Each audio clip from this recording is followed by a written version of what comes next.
नमस्कार, आप देख रहे हैं देवभूमि समाचार और मैं आपके साथ प्रियंका मलिक हाजिर उत्तराखंड की तमाम छोटी बड़ी खबरों के साथ। लेकिन खबरों का रुख करने से पहले एक नजर हेडलाइंस पर। उत्तराखंड में पहली बार किया गया 2 दिवसीय स्वास्थ्य चिंतन शिविर का आयोजन। केंद्रीय स्वास्थ्य मंत्री समेत 25 राज्यों के 108 प्रतिनिधि मौजूद। स्वास्थ्य सेवाओं पर हो रहा विचार विमर्श।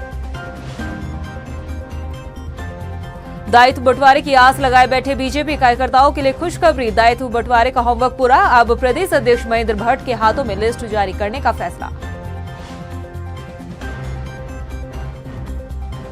उत्तराखंड के आपदाग्रस्त इलाकों में बीजेपी भेजेगी राहत टीमें। प्रभावित क्षेत्रों का लेंगे जायजा। 414 करोड़ की आर्थिक मदद के लिए केंद्र सरकार का जताया आभार। और अवैध खनन की भेंट चढ़ा कोटद्वार का मालन पुल। कमजोर होती नींव को लेकर विधायक रितु खंडूरी लिखती रही पत्र। लापरवाह बने रहे अधिकारी, अब सीएम से करेंगी जांच की मांग। हेडलाइंस के बाद बुलेटिन में खबरें विस्तार से। उत्तराखंड में पहली बार 2 दिवसीय स्वास्थ्य चिंतन शिविर का आयोजन किया जा रहा है, जिसमें पहले दिन 25 राज्यों के 108 प्रतिनिधि मौजूद रहे। इस दौरान केंद्रीय स्वास्थ्य मंत्री ने कहा है कि पहाड़ी राज्यों में स्वास्थ्य सेवा एक बड़ी चुनौती है और इस बात का भी विचार विमर्श इस बैठक में किया जाएगा। वहीं अलग अलग राज्यों की प्रतिनिधियों को ध्यान में रखते हुए उन सभी की बात भी की जाएगी और गौर किया जाएगा। उन्होंने उत्तराखंड राज्य को 400 करोड़ की सहायता देने की भी बात कही है। वहीं इस मौके पर मुख्यमंत्री पुष्कर सिंह धामी ने कहा कि स्वास्थ्य चिंतन शिविर से जो भी अमृत निकलेगा वो स्वास्थ्य के क्षेत्र में महत्वपूर्ण होगा। डबल इंजन की सरकार में उत्तराखंड में आज मैंने 2 कार्यक्रम में 2 हेल्थ फैसिलिटी उत्तराखंड के लिए उपलब्ध हो, उसके लिए शिलान्यास और लोकार्पण किया है। उत्तराखंड ऋषिकेश एम्स में 150 बेड का 100 करोड़ से अधिक रकम से तैयार होने वाला क्रिटिकल केयर यूनिट, जिसमें ऑक्सीजन, वेंटिलेटर समेत सारी व्यवस्था हो, ऐसे क्रिटिकल केयर यूनिट का शिलान्यास किया है। देवभूमि में ये शिविर अपने आप में होना हम लोगों के लिए बहुत महत्व की बात है कि हमको सबका आतिथ्य करने का सौभाग्य प्राप्त हो रहा है और इस स्वास्थ्य शिविर के चिंतन से निश्चित रूप से अमृत निकलेगा। यहाँ पर विशेषज्ञों के द्वारा जो अपने विचार प्रस्तुत किए जाएंगे वो आने वाले समय में पूरे भारत के औषधि क्षेत्र में, स्वास्थ्य के क्षेत्र में, परिवार कल्याण के क्षेत्र में एक अमृत का काम करेगा। दायित्व बंटवारे की आस लगाए बैठे बीजेपी कार्यकर्ताओं के लिए अच्छी खबर है। उत्तराखंड दौरे पर आए प्रदेश प्रभारी दुष्यंत गौतम का बयान पार्टी कार्यकर्ताओं के लिए खुशखबरी लेकर आया है। दायित्व बंटवारे को लेकर क्या कुछ प्रदेश प्रभारी दुष्यंत गौतम ने कहा है, इस रिपोर्ट में देखिए। दायित्व की आस लगाए बीजेपी कार्यकर्ताओं के लिए अच्छी खबर है। देर रात बीजेपी प्रदेश प्रभारी दुष्यंत गौतम, पार्टी प्रदेश अध्यक्ष महेंद्र भट्ट और संगठन महामंत्री अजय कुमार ने मुख्यमंत्री पुष्कर सिंह धामी से मुलाकात की। माना जा रहा है कि दायित्व बंटवारे को लेकर बैठक में चर्चा हुई। वहीं बीजेपी प्रदेश प्रभारी दुष्यंत गौतम का बयान सामने आया है। दुष्यंत गौतम उत्तराखंड दौरे पर हैं। उन्होंने बयान दिया है कि दायित्व बंटवारे को लेकर पूरा होमवर्क हो चुका है। प्रदेश अध्यक्ष महेंद्र भट्ट जब चाहें दायित्व बंटवारे की लिस्ट जारी कर सकते हैं। काम करते हैं तो चिंता सामूहिक रूप से हर तरीके से हर स्टेज में बनी ही रहती है। दायित्व मिलने के बाद भी चिंता बनी रहेगी, जो बाहर जाएंगे उनको चिंता बनी रहेगी, जो बन जाएंगे उनको अच्छा करने की चिंता बनी रहेगी। तो चिंता तो एक जीवन का पार्ट है, ये रहने वाला है। हाँ, सब प्रोसेस पूरा हो चुका है। जिस दिन हमारे प्रदेश अध्यक्ष चाहेंगे उस दिन घोषणा कर देंगे उसकी। वहीं बीजेपी प्रदेश अध्यक्ष महेंद्र भट्ट का कहना है कि दायित्व बंटवारे को लेकर पहले जो एक लिस्ट वायरल हुई थी वो पूरी तरीके से फेक थी। उसको लेकर पार्टी ने जांच भी करवाई, लेकिन जांच में ये पाया गया कि पार्टी के किसी कार्यकर्ता के द्वारा ये साजिश नहीं की गई। इस विषय पर ये मन में भाव तक हो सकता है कार्यकर्ता की ओर से इस प्रकार का कोई चीज की गई हो, लेकिन ये विषय एक पूरी तरह फर्जी पाया गया। पार्टी की ओर से कोई कार्यकर्ता का इसमें कोई संज्ञान नहीं आया। क्योंकि व्यक्तिगत विषय उसमें कोई चर्चा हुई नहीं। इतना जरूर हमने आग्रह किया कि जल्दी, क्योंकि ये अवसर मुख्य रूप से आपदा संबंधी विषय का था, इसलिए बहुत जगह चर्चा हमने की नहीं है, लेकिन समय आने पर दायित्वधारी भी हम लोग बनाएंगे। कुल मिलाकर देखें तो पार्टी स्तर पर दायित्व बंटवारे को लेकर होमवर्क पूरा होने की बात सामने आ रही है। ऐसे में देखना होगा कि कितनी जल्दी पार्टी दायित्व बंटवारे की लिस्ट जारी करती है। उत्तराखंड कांग्रेस के लगातार इन दिनों दिल्ली दौरे लग रहे हैं और जिसकी वजह से हलचल काफी तेज हो चुकी है। बीते रोज भी कांग्रेस के वरिष्ठ नेताओं की हाईकमान के साथ दिल्ली में बैठक हुई जिसमें कहा गया था कि आगामी कार्यक्रमों को लेकर चर्चा की गई है। हालांकि जिस तरह से लगातार कांग्रेसियों के दिल्ली दौरे लग रहे हैं उससे काफी हलचल तेज हो गई है। देखा यह भी जा रहा है कि पार्टी में कुछ बड़े बदलाव की सुगबुगाहट है। इसके साथ ही ये भी बताया जा रहा है कि लोकसभा चुनाव को लेकर कांग्रेस एक्टिव हो गई है और यही वजह है कि अब उत्तराखंड दौरे पर राहुल गांधी और प्रियंका वाड्रा आ सकते हैं। काफ़ी सारी बातों पर वहाँ चर्चा हुई। अग्निवीर योजना से जो नुकसान उत्तराखंड के युवाओं को हो रहा है, जिस तरह से महिला अपराध में उत्तराखंड अग्रणीय राज्य बनता जा रहा है देवभूमि कहलाने के बावजूद, जिस तरह से भर्ती घोटालों में यहाँ युवाओं का उत्पीड़न हो रहा है, उन सारी बातों पर व्यापक चर्चा हुई और इस बात पर निष्कर्ष निकला कि 10 दिन की यात्रा पर माननीय श्री राहुल गांधी जी उत्तराखंड आएंगे। उनको ज्वाइन करेंगी हमारी महासचिव श्रीमती प्रियंका वाड्रा जी भी, और ऐसे में मुझे लगता है कि ये एक मील का पत्थर ये यात्रा साबित होगी। उत्तराखंड में मानसून के दौरान हुए नुकसान के लिए तत्काल प्रभाव से केंद्र सरकार की तरफ से 414 करोड़ की आर्थिक सहायता राज्य को फौरी तौर पर भेजी गई, जिससे प्रदेश के बाढ़ और भूस्खलन क्षेत्रों के लिए राहत भेजी जाएगी। बीजेपी सरकार और संगठन स्तर पर आपदा राहत में जुटी हुई है। बीजेपी के प्रदेश प्रभारी दुष्यंत गौतम ने बताया कि सरकार और संगठनात्मक समन्वय के लिए योजना बनाई जा रही है। साथ ही उन्होंने कहा कि विधायक और पार्टी के पदाधिकारियों को हर जिले में आपदा के हालातों का जायजा लेने के लिए भी भेजा जाएगा। केंद्र सरकार का भी धन्यवाद करना चाहिए। कल 413 करोड़ रुपया उन्होंने मदद के लिए दिया है। अभी तो प्रशासनिक तौर पर सारी जो सुविधाएं पीड़ितों को देनी है, भोजन की व्यवस्था है, कच्चा पक्का सभी तरह की व्यवस्था की जाएगी। और उसमें यही विषय है कि भाई हर व्यक्ति अपने क्षेत्र में हर प्रकार की सुविधा उपलब्ध कराने में जनता के साथ खड़ा दिखाई दे। किसी प्रकार का कोई कष्ट किसी भी रूप में आता है तो उसके समाधान के लिए सब लोग कटिबद्ध हों और दिशा में प्रयास करें। भ्रष्ट अधिकारियों की लापरवाही के कारण कोटद्वार के मालन नदी पर बना पुल पल भर में ध्वस्त हो गया। अब इस मामले में स्थानीय विधायक रितु खंडूरी एक्शन मोड में दिखाई दे रही है। उन्होंने इस पूरे मामले में अधिकारी को फोन पर जमकर फटकार भी लगाई और जल्द जवाब मांगा है। लेकिन जिस तरह से मामला सामने आया है, ऐसे में सवाल है कि क्या अधिकारी विधानसभा अध्यक्ष की भी नहीं सुनते हैं। ये रिपोर्ट देखिए।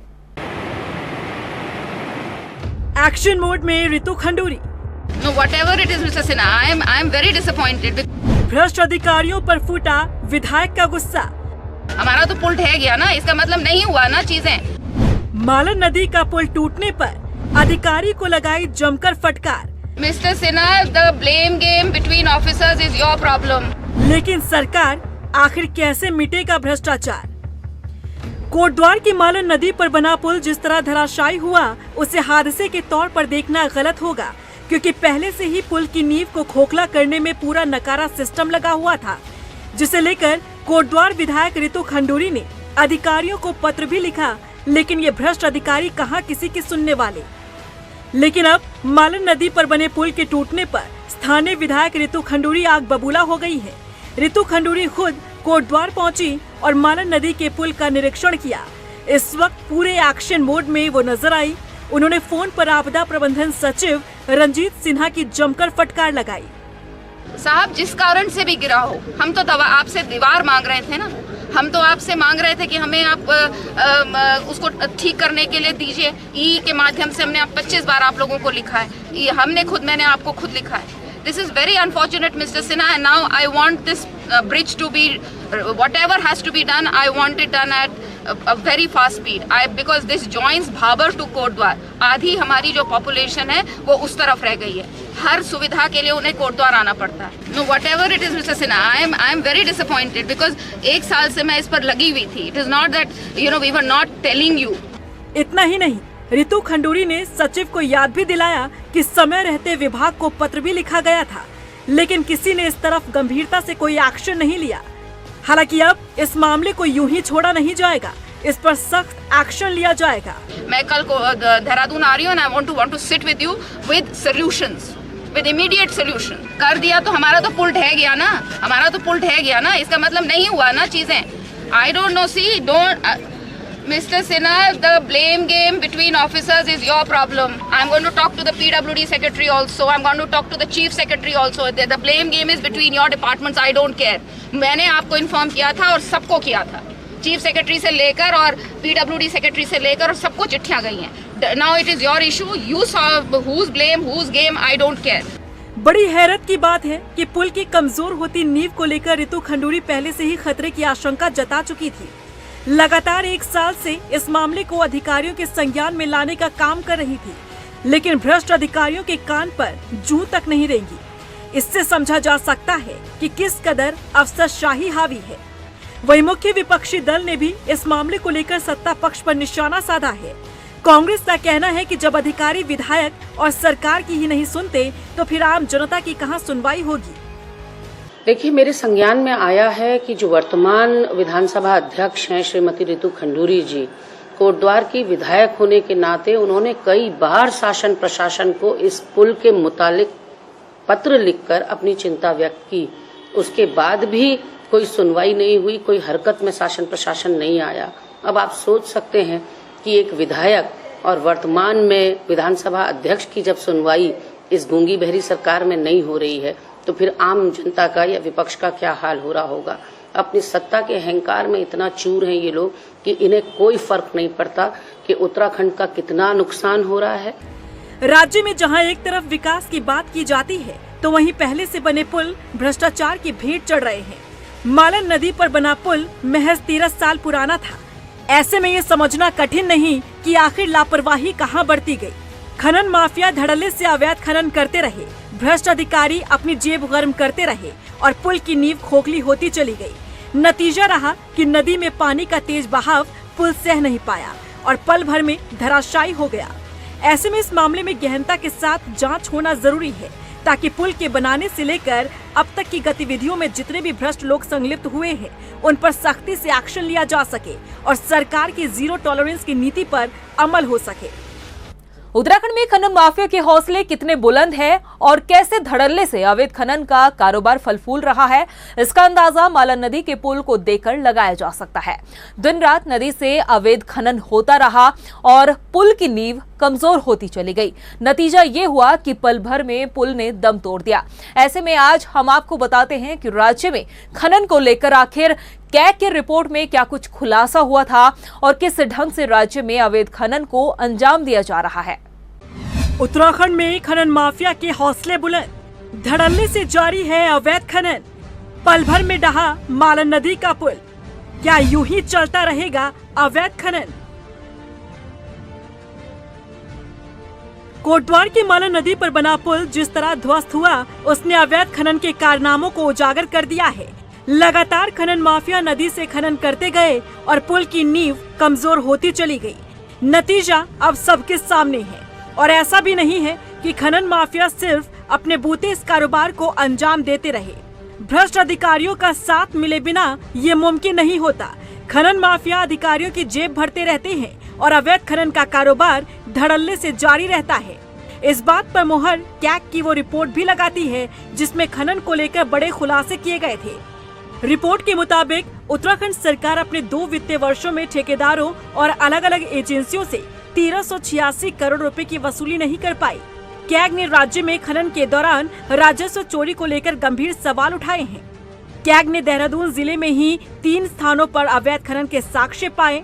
देहरादून में सरकार की निर्माण एजेंसियों ने 37.17 लाख मीट्रिक टन अवैध खनन का उपयोग किया. कैग ने कहा कि खनन विभाग, जिला कलेक्टर, पुलिस विभाग, वन विभाग, गढ़वाल मंडल विकास निगम जैसी संस्थाएं अवैध खनन को रोकने और उसका पता लगाने में विफल रही है. हैरानी की बात है कि जो बात कैग को पता चल गई वो अधिकारियों को पता नहीं चली. ऐसा क्या मुमकिन हो सकता है? वहीं आपको सुनकर हैरानी होगी कि उत्तराखंड में अवैध खनन करने के लिए सरकारी नंबरों की गाड़ी तक लगाई गई. रिपोर्ट के मुताबिक जिन वाहनों को अवैध खनन ढोने में लगाया गया था उनमें से हजारों नंबर एम्बुलेंस, शव वाहन और प्राइवेट गाड़ी यानी गैर वाणिज्यिक निकले. कैग की रिपोर्ट के मुताबिक अवैध खनन में लगे 2969 सरकारी वाहनों से 1,24,474 मीट्रिक टन खनन सामग्री ढोई गई. 835 यात्री वाहनों से 97,000 मीट्रिक टन 2500 टैक्सी वाहनों से 1.52 मीट्रिक टन खनन सामग्री ढोई गई, जबकि 57,000 से ज्यादा वाहन ऐसे थे जो पंजीकृत ही नहीं थे। इसके अलावा एम्बुलेंस, शव वाहन, रोड रोलर, अग्निशमन वाहन, एक्सरे वैन के नंबरों वाले वाहनों में करीब 2500 टन अवैध खनन का परिवहन किया गया।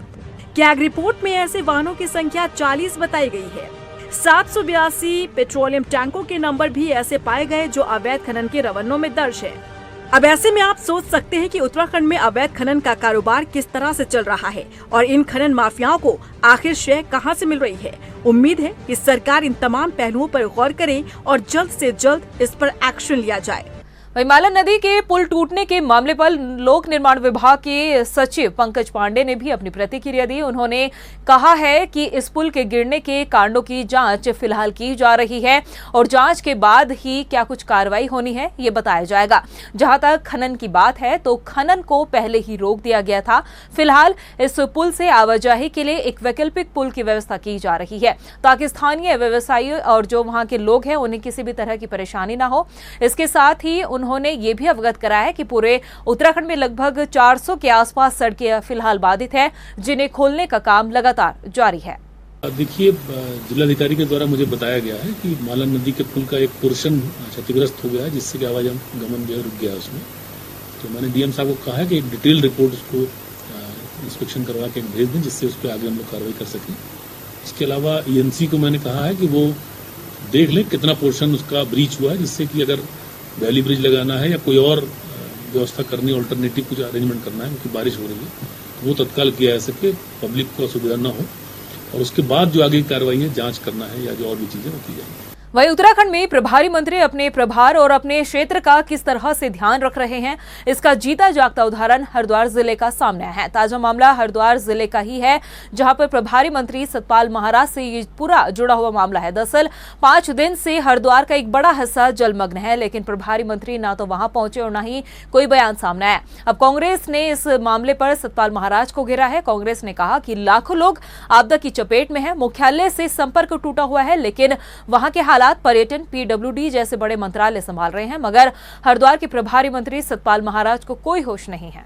शर्म आनी चाहिए मंत्रिपरिषद के इन तमाम मंत्रियों को, जिस तरह से आज प्रदेश आपदा से जूझ रहा है, और खास करके हरिद्वार जिला जिसके प्रभारी मंत्री हैं सतपाल महाराज, वो दिल्ली पहुंचे हुए हैं किसी मंत्री का स्वास्थ्य जानने के लिए। इन लोगों को चाटुकारिता और परिक्रमा करने से फुर्सत नहीं है। यहाँ जनता का जान माल का इतना बड़ा नुकसान हो रहा है, पूरा हरिद्वार जलमग्न है, और सतपाल महाराज दूसरों में तो बहुत कमियां निकालते हैं, लेकिन कुछ अपने कमियों को भी झांक कर देखें। ऐसे में अगर हम दूसरे मंत्रियों की बात करें, मैं पूछना चाहती हूँ पुष्कर सिंह धामी जी से कि क्या आप वन मैन आर्मी हैं?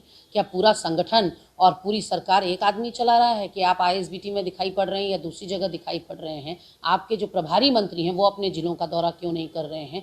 प्रदेश में लगातार हो रही भारी बारिश के चलते आम जनजीवन जहां एक तरफ अस्त व्यस्त है, कई इलाकों में बाढ़ जैसे हालात बने, तो वहीं बारिश के चलते नेशनल हाईवे भी बाधित है। दूसरी तरफ चारधाम रूट भी बाधित हो चले हैं। आपदा प्रबंधन अपर सचिव सविन बंसल ने बताया है कि हरिद्वार में स्थिति फिलहाल कंट्रोल में है और मुख्यमंत्री पुष्कर सिंह धामी खुद मॉनिटरिंग भी कर रहे हैं। उन्होंने कहा है कि बादलों से ज्यादा परेशानी हो रही है, जिसकी वजह से सैटेलाइट से तस्वीरें साफ नहीं हो पा रही है। इसके साथ ही उन्होंने ये भी कहा है कि खानपुर इलाके में सबसे ज्यादा जलभराव की समस्या देखी गई है, वहां पर लगातार लोगों को मदद दी जा रही है। आपको बता दें कि आने वाले 3 दिनों तक अभी प्रदेश में येलो अलर्ट जारी किया गया है और लोगों से सावधान रहने की अपील की गई है। हरिद्वार का हमने सैटेलाइट मैपिंग कर ली है, जो कल तक संभव नहीं हो पा रही थी। फिर कल रात को हमें जो विंडो मिला तो माइक्रोवेव सैटेलाइट से हमें ओवरऑल सिचुएशन ज्ञात हो गई है कि कौन से विलेज हमारे सीवियरली अफेक्टेड हैं, कौन से मॉडरेट और कौन से लाइट जोन में हैं। सो इसका पर्पस ये है कि हमारी जो रिस्पांस मशीनरी के एफर्ट्स चल रहे हैं या संसाधन हैं वो हमारे डायरेक्टेड हों। जहाँ पे ज़्यादा आवश्यकता है वहाँ पे हमारे सभी लोग, कार्यदायी संस्थाएं, प्रशासन, पुलिस, हमारे मेडिकल रिस्पॉन्डर्स वहाँ पे फोकस करें, चाहे इवैक्यूएशन एफर्ट्स हैं, चाहे रिलीफ किट्स हैं, मेडिकल किट्स हैं। और मॉडरेट कैटेगरी में क्योंकि हमारी जनसंख्या वहाँ पे ज़्यादा होगी, क्योंकि 12 गांव हैं, वो सीवर हमारे 2 हैं, मॉडरेट हमारे 12 हैं, तो वहाँ पर जो डिप्लॉयमेंट है वो हमें ज़्यादा करना पड़ेगा क्योंकि एरिया बढ़ गया हमारा। वहीं भगवानपुर में आसमानी आफत ने बारिश के रूप में ऐसा कहर बरपाया है कि लोगों के आशियाने ही उजड़ गए। कई लोग बेघर हो गए हैं, जिसकी वजह से अब दूसरी जगहों पर वो अपना ठिकाना ढूंढ रहे हैं। हालांकि प्रशासन लगातार मदद के आगे आ रही है। ग्राम प्रधान ने निरीक्षण कर गांव में जितने भी घर दरारें पड़ी है या फिर ढह गए हैं, उन सभी के बारे में अधिकारियों को अवगत करा दिया गया है। बारिश में गिरा है, क्या कई दिन से छू रहा था, शायद बारिश पानी भरा है बहुत, इसलिए बच्चे क्या दूसरे के यहाँ से भेज दिए थे। अच्छा, सामान सब काट के दूसरे के यहाँ भेज दिया जी। लाखों रुपए तो ज्यादा नुकसान साहब। अच्छा, तो प्रधान आए थे यहाँ पर? प्रधान आए थे जी, हाँ प्रधान भी देख गए। अच्छा, सारा गाँव ही था। लगातार बारिश होने की वजह से जो पानी भर रहे हैं, तो मोहितपुर में 2 मकानों की छत गिर गई है, वो लेखपाल जी द्वारा नोट कर लिए गए हैं। और 2 ही, एक दीवार गिरी है कारी उस्मान की, और एक पानी भरा था एक घर में, उनका सब सामान खराब हो गया खाने पीने का, तो लेखपाल जी द्वारा नोट कर लिया गया। वहीं देहरादून में पुलिस ने 3 किलो 30 ग्राम चरस के साथ 2 तस्करों को गिरफ्तार किया है। बरामद की गई चरस की अंतर्राष्ट्रीय बाजार में 15 लाख रुपए कीमत बताई जा रही है। थाना प्रेमनगर पुलिस ने कोटड़ा संतूर मार्ग पर स्थित टॉस ब्रिज स्कूल पुल के पास से इन्हें गिरफ्तार किया। एसएसपी ने बताया कि दोनों आरोपी पंजाब के बड़े गैंग के बदमाश के साथ काम करते थे, जिसको लेकर एसटीएफ पिछले कई समय से लगातार उनकी गिरफ्तारी की तलाश में थी। 2 अभियुक्त हैं, अमित कुमार और अजित कुमार। इनके पास से टॉस ब्रिज स्कूल है प्रेमनगर थाना क्षेत्र के अंतर्गत, वहाँ पर से वहाँ उनके पास से 2 अभियुक्तों की अरेस्टिंग हुई है। इनसे लगभग 3 किलो 30 ग्राम 3.30 kg जो है वो चरस बरामद हुआ है, जिसका अंतर्राष्ट्रीय मार्केट में 15 लाख आंकी गई है। और ये दोनों मुजफ्फरनगर के रहने वाले हैं। प्रदेश की खबरों में इतना ही, फिर हाजिर होंगे कुछ खास खबरों के साथ। तब तक के लिए मुझे दें इजाजत, नमस्कार। उत्तराखंड में पहली बार किया गया 2 दिवसीय स्वास्थ्य चिंतन शिविर का आयोजन। केंद्रीय स्वास्थ्य मंत्री समेत 25 राज्यों के 108 प्रतिनिधि मौजूद। स्वास्थ्य सेवाओं पर हो रहा विचार विमर्श। दायित्व बंटवारे की आस लगाए बैठे बीजेपी कार्यकर्ताओं के लिए खुशखबरी। दायित्व बंटवारे का होमवर्क पूरा, अब प्रदेश अध्यक्ष महेंद्र भट्ट के हाथों में लिस्ट जारी करने का फैसला। उत्तराखंड के आपदाग्रस्त इलाकों में बीजेपी भेजेगी राहत टीमें। प्रभावित क्षेत्रों का लेंगे जायजा। 414 करोड़ की आर्थिक मदद के लिए केंद्र सरकार का जताया आभार। और अवैध खनन की भेंट चढ़ा कोटद्वार का मालन पुल, कमजोर होती नींव को लेकर विधायक रितु खंडूरी लिखती रही पत्र। लापरवाह बने रहे अधिकारी, अब सीएम से करेंगी जांच की मांग।